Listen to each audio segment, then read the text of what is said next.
Hello everyone, welcome back to my channel. आज हम CDP practice paper 4 करने जा रहे हैं। अगेन हम 50 क्वेश्चंस लेंगे और इसका हम डिटेल एक्सप्लेनेशन देखेंगे। तो आइए शुरू करते हैं आज की वीडियो। हमारा पहला सवाल है, ग्रेडिंग, कोडिंग, अंकन और क्रेडिट संचय प्रणाली किसके उदाहरण हैं? ऑप्शन है परीक्षा के उत्तर पत्रों के मूल्यांकन की प्रक्रिया, कक्षा के बच्चों की स्थिति को निरूपित करना, छात्र की उपलब्धि के आकलन की गणना की विधि या रिपोर्ट कार्ड में एकेडमिक प्रगति को दर्शाना। तो ग्रेडिंग, कोडिंग, अंकन और क्रेडिट संचय प्रणाली ये उदाहरण है छात्र की उपलब्धि के आकलन की गणना विधि। ये सभी प्रणालियाँ इस बात का तरीका है कि एक छात्र ने पूरे सत्र में क्या और कितना सीखा। ग्रेडिंग और क्रेडिट प्रणाली जो है अंकों के दबाव को कम करती है और छात्र की जो ओवरऑल उपलब्धि है, समग्र उपलब्धि को एक स्कोरिंग पद्धति के रूप में गणना करने में मदद करती है। अगला सवाल है, निम्न में से कौन एक उत्तम परीक्षण की विशेषताओं से भिन्न है? ऑप्शंस हैं विश्वसनीयता, वैधता, वस्तुनिष्ठता या अभिक्षमता।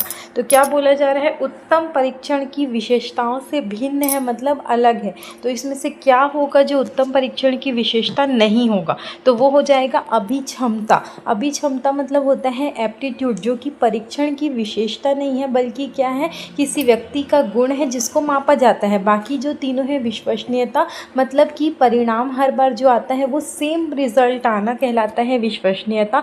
वैधता होता है कि उस चीज़ को आप परीक्षण को मापे जिस चीज़ के लिए वो बना है। और वस्तुनिष्ठता है कि जांचनकर्ता के बदलने से, मतलब कि मान लो आपने जो क्वेश्चन दिया है, जैसे हम किसी को मल्टीपल चॉइस क्वेश्चन देते हैं तो चाहे हिंदी का क्वेश्चन है वो तो इंग्लिश का टीचर पूछे, विज्ञान का टीचर पूछे या मराठी का, फारसी का, कोई भी लैंग्वेज का टीचर आए, अगर वो मल्टीपल चॉइस क्वेश्चन पूछेगा और उसके पास आंसर है तो वो चेक करके बता सकता है ना कि आंसर सही है या गलत है। अगर आप डिटेल आंसर दोगे तो वो चेक करना एक अलग सब्जेक्ट की टीचर के लिए दिक्कत होगा, पर वो टीचर के लिए नहीं होगा।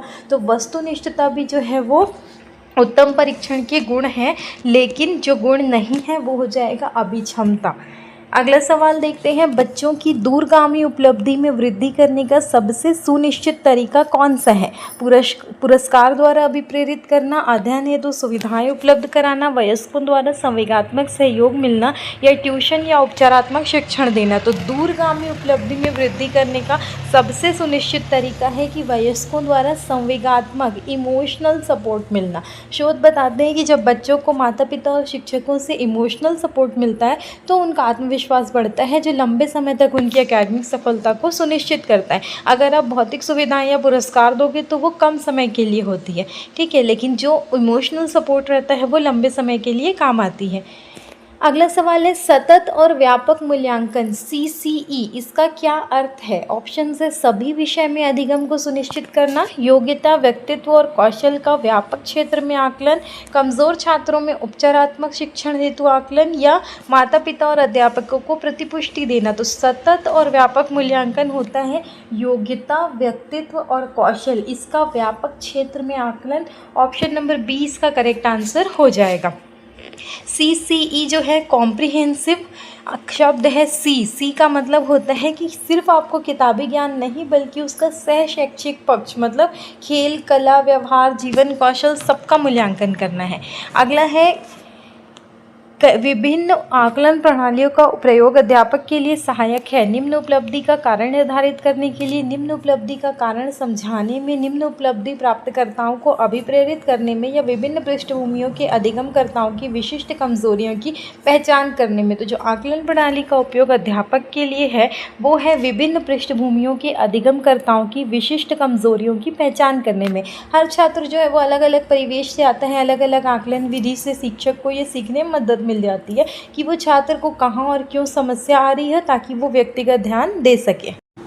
अगला सवाल देखते हैं। अगला सवाल है, केवल कागज़ पेंसिल जांचों द्वारा आकलन समग्र मूल्यांकन को सुविधा प्रदान करता है, लगातार मूल्यांकन को सुविधा प्रदान करता है, सकल योगात्मक परीक्षा को बढ़ावा देता है या आकलन को सीमित कर देता है? तो जब हम सिर्फ कागज़ और पेंसिल से जांच करेंगे तो वो आकलन को सीमित कर देगा। तो ऑप्शन नंबर D इसका आंसर हो जाएगा कि सिर्फ लिखित परीक्षा लोगे तो आपको मौखिक अभिव्यक्ति नहीं पता चलेगी, क्रिएटिविटी नहीं पता चलेगी, सामाजिक कौशल और व्यवहार का आकलन नहीं कर पाएंगे, तो मूल्यांकन के दायरे वो बहुत छोटा या संकुचित कर देगा।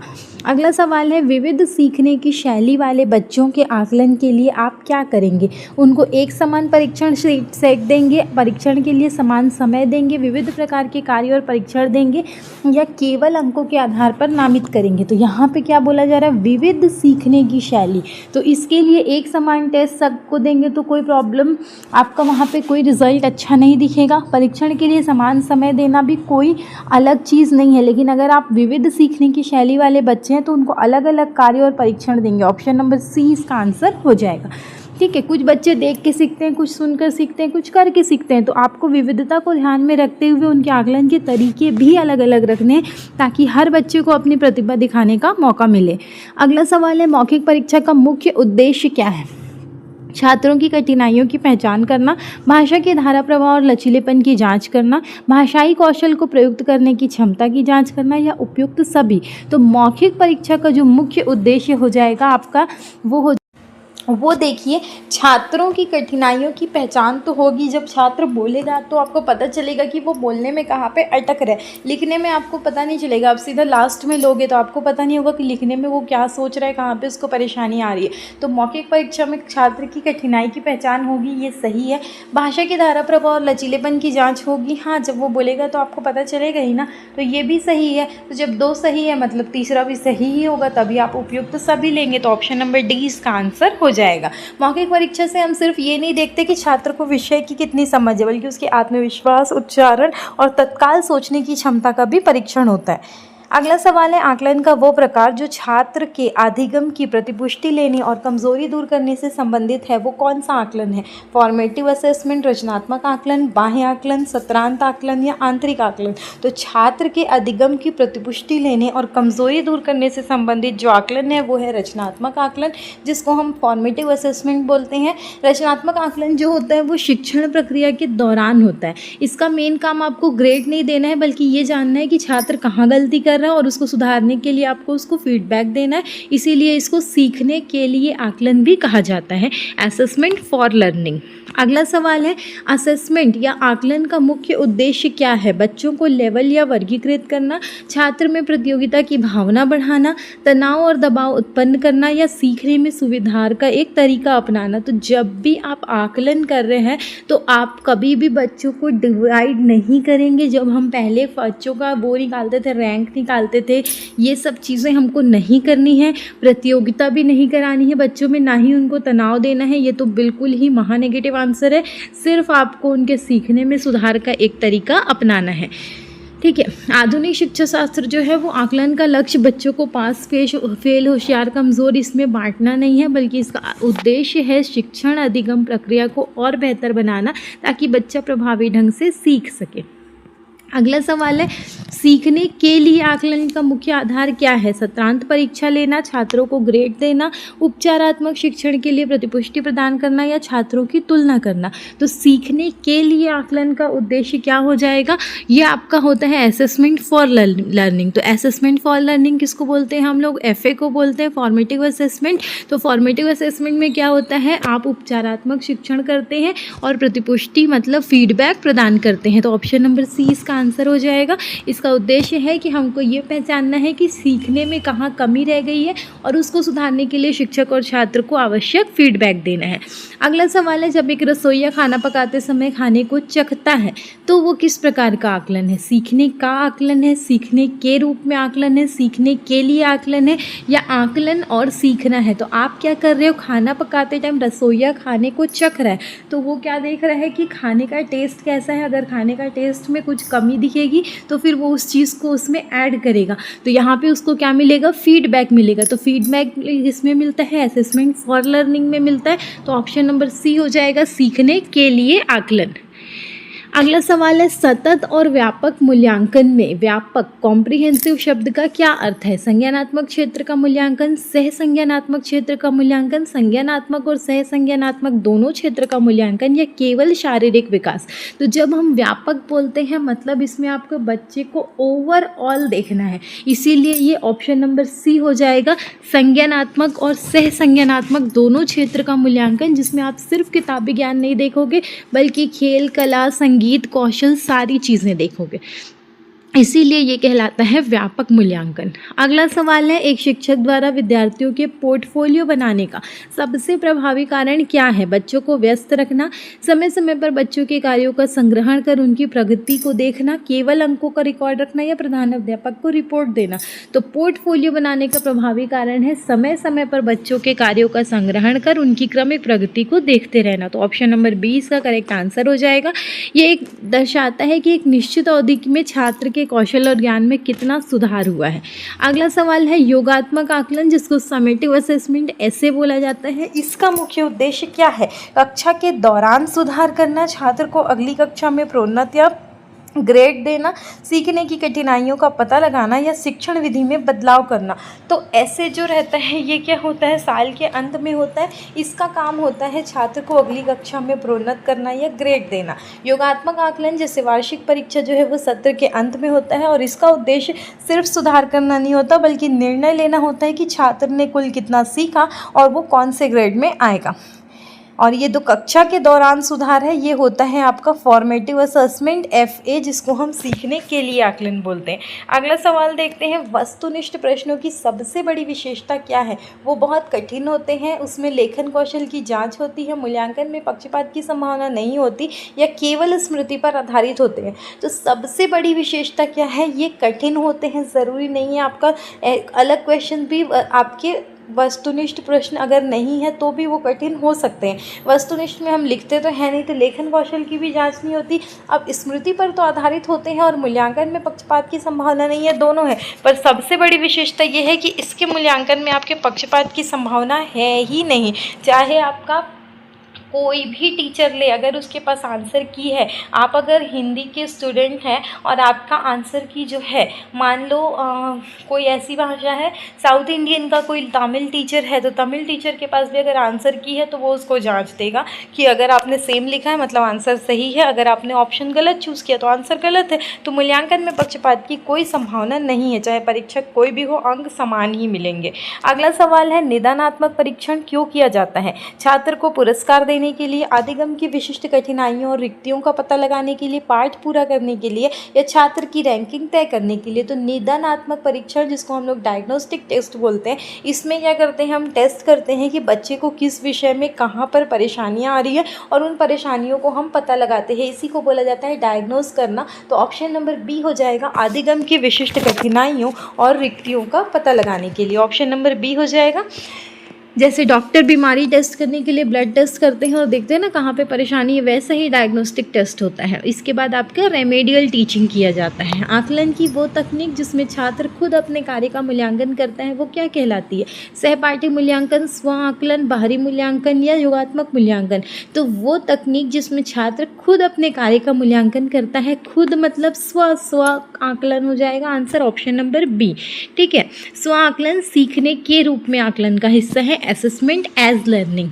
अगला सवाल है, एनेक्डोटल रिकॉर्ड। एनेक्डोटल रिकॉर्ड में क्या दर्ज किया जाता है? केवल अंकों का विवरण, छात्र के जीवन की महत्वपूर्ण घटनाओं और व्यवहार का संक्षिप्त वर्णन, माता पिता की आय का विवरण या छात्र की उपस्थिति का रिकॉर्ड? तो एनेक्डोटल रिकॉर्ड में होता है छात्र के जीवन की महत्वपूर्ण घटनाओं और व्यवहार का संक्षिप्त वर्णन। ये एक वर्णनात्मक रिकॉर्ड है जिसमें शिक्षक छात्र के व्यवहार, उसकी विशेष रुचि या घटना का लिखित रिकॉर्ड रखता है। अगला सवाल है, मूल्यांकन की कौन सी विधि गुणात्मक मतलब क्वालिटेटिव है? क्वालिटी देखी जाती है जिसमें लिखित परीक्षा, वस्तुनिष्ठ परीक्षा, अवलोकन या मौखिक अंक। तो ये तो हम देख के बता सकते हैं कि लिखित, मौखिक और वस्तुनिष्ठ में आप गुण नहीं देखोगे। गुण आप किस में देखोगे? ऑब्जर्वेशन में। तो ऑप्शन नंबर सी इसका करेक्ट आंसर हो जाएगा। गुणात्मक आकलन में आप छात्र के व्यवहार, अभिवृत्ति और गुणों का मापन करते हैं जिसे अंकों में व्यक्त करना कठिन होता है। अगला सवाल है, ब्लूप्रिंट तैयार करना प्रश्न पत्र निर्माण का कौन सा चरण होता है? ऑप्शन है पहला, दूसरा, अंतिम या मूल्यांकन के बाद का। तो अंतिम और मूल्यांकन के बाद का तो नहीं होगा, या तो पहला होगा या तो दूसरा होगा। तो पहले आप क्वेश्चन पेपर बनाने का प्लान करोगे फिर ब्लूप्रिंट बनाओगे, तो ये दूसरा चरण होता है, ऑप्शन नंबर बी। ठीक है, ये एक त्रिआयामी चार्ट है जो ये तय करता है कि किस उद्देश्य के कितने प्रश्न और किस कठिनाई स्तर के होंगे। अगला सवाल है रूब्रिक्स, इसके संदर्भ में कौन सा कथन इसकी वास्तविक प्रकृति को सबसे सटीक रूप से परिभाषित करता है।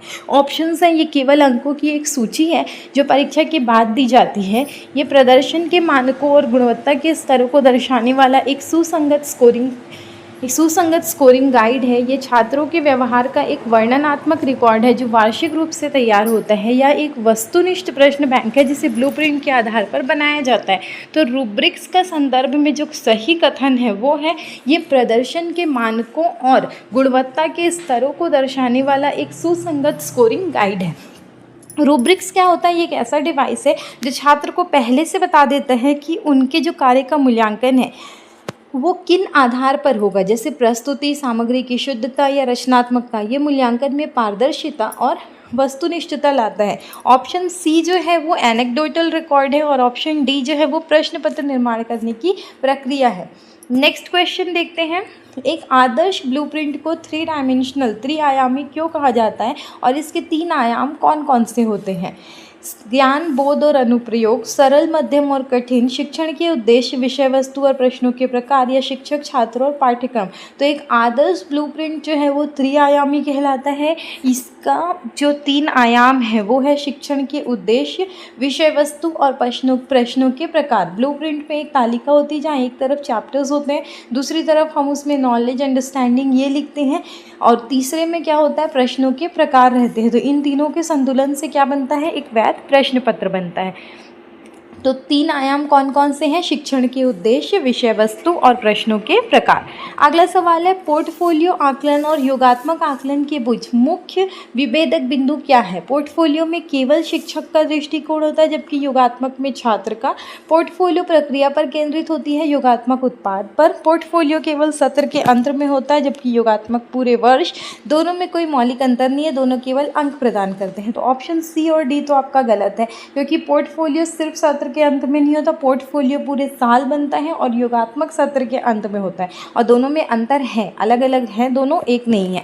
ठीक है, अब देखते हैं पोर्टफोलियो में सिर्फ शिक्षक का दृष्टिकोण है या योगात्मक में सिर्फ छात्र का। तो ऐसा नहीं है, पोर्टफोलियो जो है वो प्रक्रिया पर केंद्रित है और योगात्मक जो है वो उत्पाद पर। पोर्टफोलियो आपकी ये बताती है कि छात्र ने कैसे प्रगति की, उसके सीखने की पूरी जर्नी होती है, और योगात्मक में क्या होता है, फाइनल एग्जाम होता है जो ये देखता है कि छात्र ने अंत में क्या हासिल किया, इसलिए पोर्टफोलियो को विकासशील माना जाता है। अगला सवाल है, अगर कोई परीक्षण रिलायबल है लेकिन वैध नहीं है तो इसका शैक्षणिक निहितार्थ क्या होगा।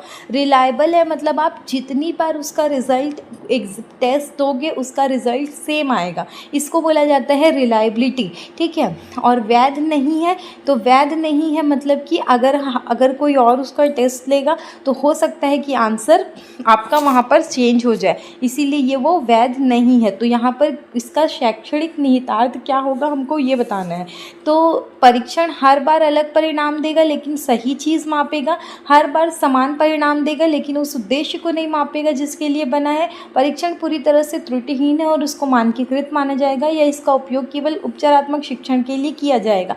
तो वैध नहीं है मतलब वो उस चीज़ को नहीं नापेगा जिसके लिए बना है। रिलायबल है मतलब आंसर तो सेम देगा, पर वैध नहीं है मतलब उस चीज़ के लिए वो नहीं है, इसलिए ऑप्शन नंबर 20 का करेक्ट आंसर हो जाएगा। जैसे एक ख़राब वज़न तौलने की मशीन है तो हर बार आपका वज़न 5 किलो कम बताएगी, तो वो रिलायबल है क्योंकि हर बार सेम आंसर दे रही है, लेकिन क्योंकि वो वास्तविक वज़न बता ही नहीं रही है इसलिए वो वैध नहीं है। तो इसीलिए वैसे ही अगर गणित का पेपर है और वो रटने की शक्ति माप रहा है तो वो गणितीय तर्क के लिए वैध नहीं है।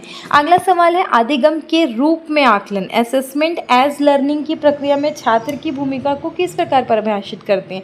ये केवल निष्क्रिय निर्देशों का, शिक्षक के निर्देशों का पालन करने के लिए एक निष्क्रिय प्राप्त करता है, खुद के अधिगम का नियामक और विश्लेषक बनता है, वो केवल अपने सहपाठियों के अंकों की तुलना करने वाला प्रतियोगी है, या केवल प्रश्न पत्र हल करने वाला परीक्षार्थी है। तो अधिगम के रूप में आकलन की जो प्रक्रिया है इसमें छात्र की भूमिका होती है कि वो खुद के अधिगम का नियामक और विश्लेषक बनता है। असेसमेंट एज लर्निंग जिसको बोलते हैं, जिसमें छात्र क्या करता है, मेटाकॉग्निशन का उपयोग करता है, वो खुद से सवाल करता है कि मैंने क्या सीखा, मुझको और क्या चेंजेस लाने हैं, और छात्र खुद का मूल्यांकन करता बन जाता है, जो सेल्फ आपका रेगुलेटेड लर्निंग स्वायत्त अधिगम के लिए अनिवार्य है। अगला सवाल है सीखने के लिए आकलन, इसमें किसका ध्यान रखा जाता है? सिवाय मतलब जिसका ध्यान नहीं रखा जाता। विद्यार्थियों की क्षमता, आवश्यकताएं, त्रुटियां या ग्रेड। तो सीखने के लिए आकलन है तो इसमें क्षमता का ध्यान रखेंगे, आवश्यकता का भी रखेंगे, त्रुटियों का भी रखेंगे, पर आकलन ग्रेड का नहीं रखेंगे। इसीलिए ऑप्शन नंबर डी इसका करेक्ट आंसर हो जाएगा, क्योंकि हमसे पूछा है किसका नहीं रखना है, सिवाय लिखा है ना। नेक्स्ट क्वेश्चन देखते हैं। बाल केंद्रित कक्षा में मूल्यांकन को किस रूप में देखा जाता है? एक अलग गतिविधि के रूप में जो पाठ के अंत में होती है, सीखने की प्रक्रिया के साथ निरंतर चलने वाली प्रक्रिया के रूप में, केवल शिक्षक द्वारा नियंत्रित प्रक्रिया या सजा देने का एक उपकरण। तो बाल केंद्रित कक्षा है जिसमें मूल्यांकन है। तो मूल्यांकन को आप कैसे देखोगे? आप देखोगे एक गतिविधि जिसमें सीखने की प्रक्रिया के साथ निरंतर चलने वाली प्रक्रिया के रूप में ये रहेगा। तो ऑप्शन नंबर 20 का करेक्ट आंसर हो जाएगा। बाल केंद्रित शिक्षा में ये माना जाता है कि मूल्यांकन बच्चे के विकास का हिस्सा है, ये पाठ के साथ साथ चलता है ताकि बच्चे को तुरंत सुधार का मौका मिले। अगला सवाल है रचनात्मक फॉर्मेटिव असेसमेंट कब किया जाता है? रचनात्मक मूल्यांकन ऑप्शन है केवल सत्र के अंत में, केवल सत्र के प्रारंभ में, शिक्षण अधिगम प्रक्रिया के दौरान, पूरे सत्र में, या केवल इकाई पूर्ण होने पर। तो फॉर्मेटिव असेसमेंट जो है वो असेसमेंट फॉर लर्निंग है, तो ये पूरी सत्र के दौरान होता है। तो ऑप्शन नंबर सी इसका करेक्ट आंसर हो जाएगा। इसका उद्देश्य छात्र की प्रगति का निरंतर ट्रैकिंग करना है। ये सुनिश्चित करता है कि शिक्षण के दौरान ही अधिगम की समस्याओं का समाधान हो जाए। अगला सवाल है संकलनात्मक आकलन समेटिव असेसमेंट के बारे में क्या सत्य है? ये अधिगम के दौरान होता है। इसका उद्देश्य केवल फीडबैक देना है। ये सत्र के अंत में उपलब्धियों का योग या सारांश प्रस्तुत करता है, या इसमें सुधार की गुंजाइश बहुत अधिक होती है। तो समेटिव असेसमेंट जो होता है ये सत्र के अंत में उपलब्धियों का योग या सारांश प्रस्तुत करता है। तो ऑप्शन नंबर सी इसका करेक्ट आंसर हो जाएगा। योगात्मक आकलन जो है अंत में किया जाता है ताकि निर्णय किया जा सके कि शिक्षण प्रक्रिया के दौरान छात्र ने जो भी सीखा है उसके बाद वो अगली कक्षा में जाने के लायक है या नहीं, जैसे पास या फेल। इसमें शिक्षण प्रक्रिया में बदलाव का अवसर नहीं रहता। अगला सवाल है रंगोली कार्यक्रम में लड़कों की भागीदारी को प्रोत्साहित करना किस बात का संकेत है? जेंडर कॉन्स्टेंसी, जेंडर रूढ़िवादिता को मजबूत करना, लैंगिक रूढ़िवादिता को समाप्त करना, भेदभाव को बढ़ावा देना। तो रंगोली कार्यक्रम में जब आप लड़कों को भी भाग लेना सिखाते हैं तो ये बताता है कि आप लैंगिक रूढ़िवादिता को समाप्त कर रहे हैं, कि रंगोली का कार्यक्रम सिर्फ लड़कियों के लिए है ऐसा नहीं है, लड़कों के लिए भी हो सकता है। तो ऑप्शन नंबर सी ये करेक्ट आंसर हो जाएगा। अगला सवाल देखते हैं। ब्रोफेन-बेन के सिद्धांत के अनुसार बच्चे का निकटतम परिवेश क्या कहलाता है? माइक्रो सिस्टम, मीसो सिस्टम, एक्सो सिस्टम या मैक्रो सिस्टम? तो सबसे छोटा जो होगा वो उसका निकटतम परिवेश होगा, और सबसे छोटा क्या कहलाएगा? माइक्रो। तो ऑप्शन नंबर ए इसका करेक्ट आंसर हो जाएगा। माइक्रो सिस्टम जो है वो सबसे आंतरिक स्तर है जहाँ बच्चा प्रत्यक्ष रूप से अंतरक्रिया करता है। मीसो सिस्टम क्या हो जाता है? मीसो सिस्टम में क्या होता है, आपका माइक्रो सिस्टम के जो अलग घटक है उनके बीच का संबंध, जैसे माता पिता और शिक्षक का मिलना, ये हो गया मीसो सिस्टम। एक्सो सिस्टम क्या होता है? सामाजिक संदर्भ जो बच्चे को प्रत्यक्ष रूप से प्रभावित नहीं करते लेकिन अप्रत्यक्ष रूप से असर डालते, जैसे पिता का कार्यस्थल की अगर पापा का ट्रांसफ़र होगा तो बच्चे को भी जाना पड़ेगा साथ में, ऐसा तो नहीं कि सिर्फ पापा जाएंगे। तो ये होता है आपका एक्सो सिस्टम जिसमें बच्चा डायरेक्टली नहीं बट इनडायरेक्टली इन्वॉल्व होता है। अगला सवाल है हार्वर्ड गार्डनर के बहुबुद्धि सिद्धांत के अनुसार एक पत्रकार में किस प्रकार की बुद्धि की प्रधानता होती है? तार्किक, भाषाई, मौखिक, स्थानिक या प्रकृतिवादी? तो पत्रकार है तो वो लिखेगा और बोलेगा, तो ऑप्शन नंबर बी। तो ऑप्शन नंबर बी भाषाई मौखिक हो जाएगा। पत्रकार, कवि और वकील इसके अंतर्गत क्या होते हैं? अर्थ, ध्वनि और भाषा के उपयोग की गहरी समझ होती है, इसलिए इनकी बुद्धि को कहा जाता है भाषाई मौखिक बुद्धि।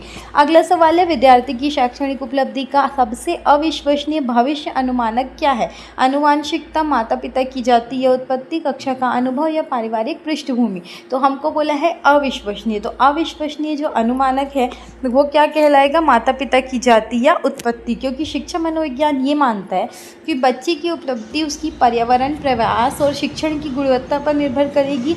चलो आनुवांशिक भी हम थोड़ा सा मान सकते हैं, पर जाति या जन्म स्थान का उसकी शैक्षणिक क्षमता से कोई वैज्ञानिक संबंध नहीं है, इसलिए ये सबसे अविश्वसनीय सूचक है।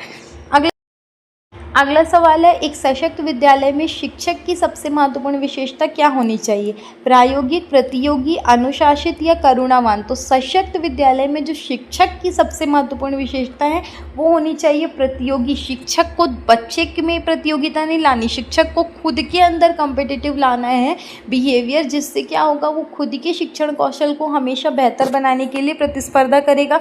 खुद को अपडेट रखने के लिए उसको प्रतियोगी प्रवृत्ति का होना चाहिए ताकि वो श्रेष्ठतम शिक्षण प्रदान कर सके। नेक्स्ट क्वेश्चन देखते हैं, 1974 की किस सरकारी योजना को बाद में एकीकृत स्कूल के रूप में जाना गया? IEDC, PID, NCLB या सर्व शिक्षा अभियान? तो 1974 की जो सरकारी योजना थी IEDC का फुल फॉर्म है integrated education for disabled children, जिसको बाद में चेंज किया गया एकीकृत स्कूल के रूप में।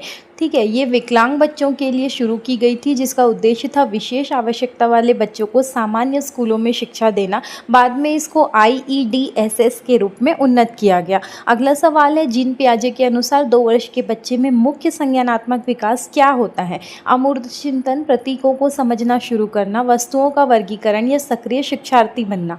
तो जीन पियाजे जब 2 वर्ष का बच्चा आता है तो 2 वर्ष के बच्चे में सक्रिय शिक्षार्थी तो नहीं बन पाएगा, ना ही उसके अंदर अमूर्त चिंतन आएगा। तो प्रतीकों को समझना शुरू करना और वस्तुओं के वर्गीकरण में से सही जवाब आएगा प्रतीकों को समझना शुरू करना। जब बच्चा 2 साल की आयु में पहुंचता है, जिसको पूर्व संक्रियात्मक अवस्था कहा जाता है, तो बच्चा क्या करता है, प्रतीकात्मक विचार विकसित करने लगता है, जैसे लकड़ी के टुकड़े को कार मानकर खेलता है। अगला सवाल है, भाषा विज्ञान का सही अर्थ क्या है? भाषा की ध्वनि का अध्ययन, केवल संवाद का अध्ययन, भाषा का वैज्ञानिक अध्ययन या अर्थों का ज्ञान? तो यहाँ पे विज्ञान बोला जा रहा है, तो भाषा का वैज्ञानिक रूप से अध्ययन कहलाता है भाषा विज्ञान। ऑप्शन नंबर सी हो गया इसका करेक्ट आंसर, जिसमें भाषा की उत्पत्ति, बनावट, व्याकरण और उसके सामाजिक प्रभाव के व्यवस्थित और वैज्ञानिक अध्ययन को कहा जाता है भाषा विज्ञान। अगला सवाल देखते हैं, एल्बर्ट बंडूरा के सामाजिक अधिगम सिद्धांत के 4 चरणों का सही क्रम बताना है। तो एल्बर्ट बंडूरा ने जो सामाजिक अधिगम का सिद्धांत दिया था उसके 4 चरण है। सबसे पहला है अटेंशन, जिसको कहा जाता है ध्यान, उसके बाद आता है रिटेंशन, जिसको कहा जाता है धारण, उसके बाद आता है रिप्रोडक्शन, जिसका मतलब है पुनः उत्पादन, और फिर आता है मोटिवेशन, जिसको कहा जाता है अभिप्रेरणा। तो अटेंशन, रिटेंशन, रिप्रोडक्शन और मोटिवेशन, ये है एल्बर्ट बंडूरा के सिद्धांत के 4 चरण। अटेंशन मतलब होता है कि मॉडल के व्यवहार पे आप ध्यान लगाते हो, उसको देखते हो। रिटेंशन मतलब होता है उसको याद रखते हो, धारण। रिप्रोडक्शन मतलब होता है उसको दोबारा से आप खुद से करते हो, और मोटिवेशन होता है कि उस व्यवहार को आप भविष्य में दोहराते हैं।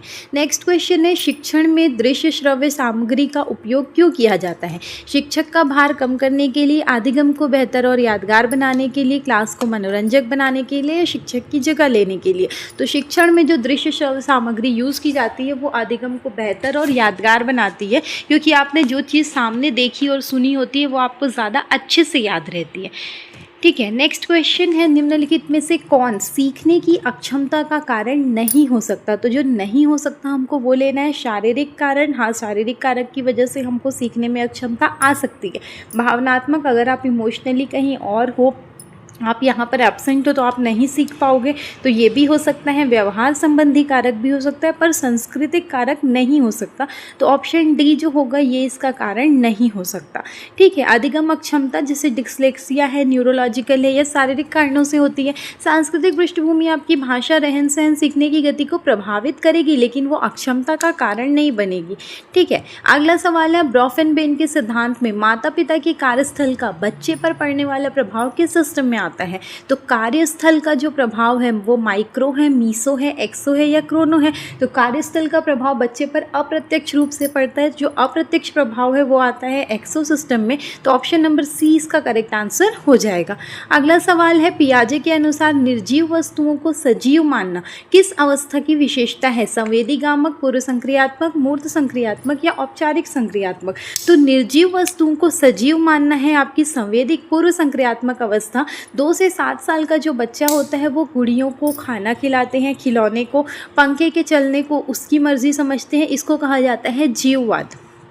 अगला सवाल है, अगर एक विद्यार्थी गणित में आधा सही उत्तर देता है तो शिक्षक को क्या करना चाहिए? गलती निकालनी चाहिए, अनदेखा करना चाहिए, प्रयास की प्रशंसा करनी चाहिए या मजाक उड़ाना चाहिए? तो अगर आधा सही उत्तर देता है तो आपको क्या करना है? उसके प्रयास की प्रशंसा करनी है। तो ऑप्शन नंबर सी उसका करेक्ट आंसर हो जाएगा। इसको बोला जाता है आंशिक सुदृढ़ीकरण का उपयोग करना। आधे सही उत्तर के लिए आप उसको सराहना दोगे तो उसका मनोबल बढ़ेगा और वो बाकी आधे भाग को सही करने की कोशिश करेगा। अगला सवाल है, no child left behind NCLB ये कैंपेन किस देश की शिक्षा नीति से संबंधित है?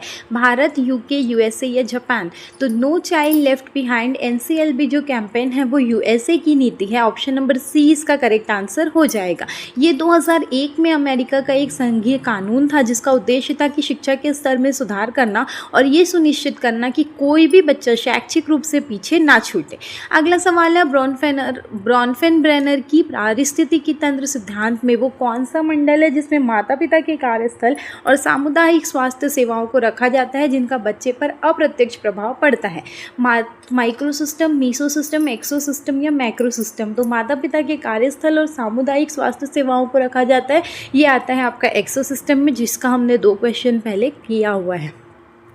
ठीक है। माइक्रो सिस्टम में क्या होता है? माइक्रो सिस्टम होता है जिसमें बच्चे का प्रत्यक्ष संपर्क होता है। मीसो सिस्टम में क्या होता है? माइक्रो सिस्टम के घटकों का अंतर संबंध होता है। जैसे कि माइक्रो सिस्टम में कौन आता है? टीचर आते हैं, बच्चे के पेरेंट्स आते हैं, तो ये दोनों जब आपस में मिलते हैं तो ये आपका कहलाता है मीसो सिस्टम। जैसे कि PTM में शिक्षक और माता पिता की बातचीत होती है। मैक्रो सिस्टम में क्या आता है? उसका व्यापक सांस्कृतिक मूल्य आती है, कानून आता है, अर्थव्यवस्था आती है जिसका असर बच्चे पे पड़ेगा। और एक्सो सिस्टम क्या होता है? एक्सो सिस्टम होता है जिसका कनेक्शन जो रहता है वो किसी और से होता है पर इनडायरेक्टली उसका असर बच्चे पर पड़ेगा। जैसे हमने बात की थी कि पेरेंट्स का ट्रांसफ़र हो जाएगा तो बच्चे को भी जाना पड़ेगा। घर का तनाव है माता पिता के बीच तो उसका असर बच्चे पे भी पड़ेगा। पेरेंट्स का स्कूल में, पेरेंट्स का अपनी जगह पे जो तनाव है वो अगर पेरेंट्स घर पे निकालेंगे तो उसका असर पड़ रहा है। तो ये सारी चीज़ें क्या है? बच्चों पर असर आती हैं।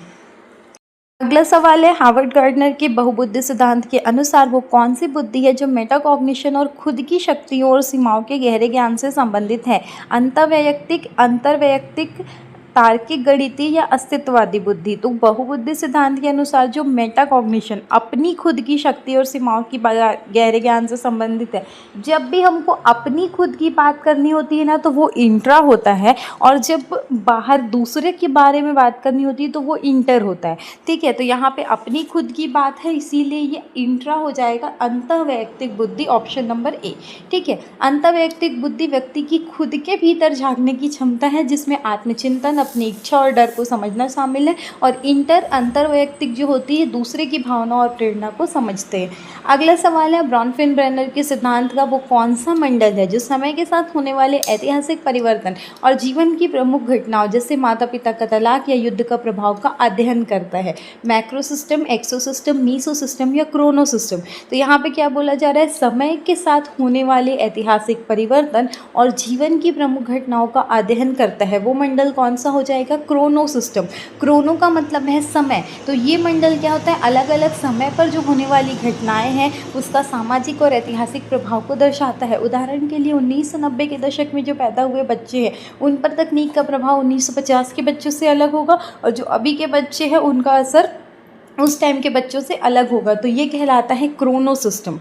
नेक्स्ट क्वेश्चन देखते हैं, गार्डनर के बहुबुद्धि सिद्धांत की किस बुद्धि को बाद में जोड़ा गया जो पौधों, जानवरों और प्राकृतिक दृश्यों के बीच अंतर समझने की क्षमता पर आधारित है? स्थानिक बुद्धि, प्रकृतिवादी बुद्धि, इंटेलिजेंस या अस्तित्ववादी बुद्धि? तो जिस बुद्धि से पौधे, जानवर और प्राकृतिक दृश्यों के बीच अंतर समझना है वो आती है आपकी प्रकृतिवादी बुद्धि। ऑप्शन नंबर 20 का करेक्ट आंसर हो जाएगा। गार्डनर ने 1983 में मूल रूप से 7 बुद्धियाँ दी थी और 1998 में उन्होंने प्रकृतिवादी बुद्धि को जोड़ा जो 8वीं बुद्धि के रूप में जोड़ी गई।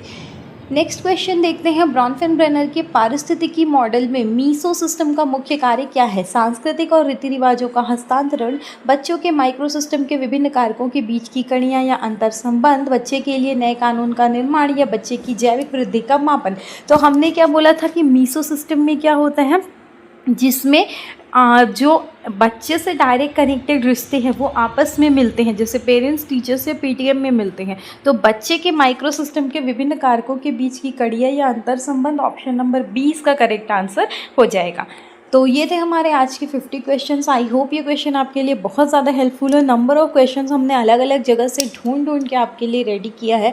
इतनी सारी मेहनत है। आई होप ये वीडियो आपको पसंद आएगा। अगर आपको हमारा एफर्ट पसंद आता है तो you can hit the like button, comment if you have any query और suggestion regarding any video, and if you want to support me, do subscribe the channel and share this video with your friends and family. Thank you. Have a nice day.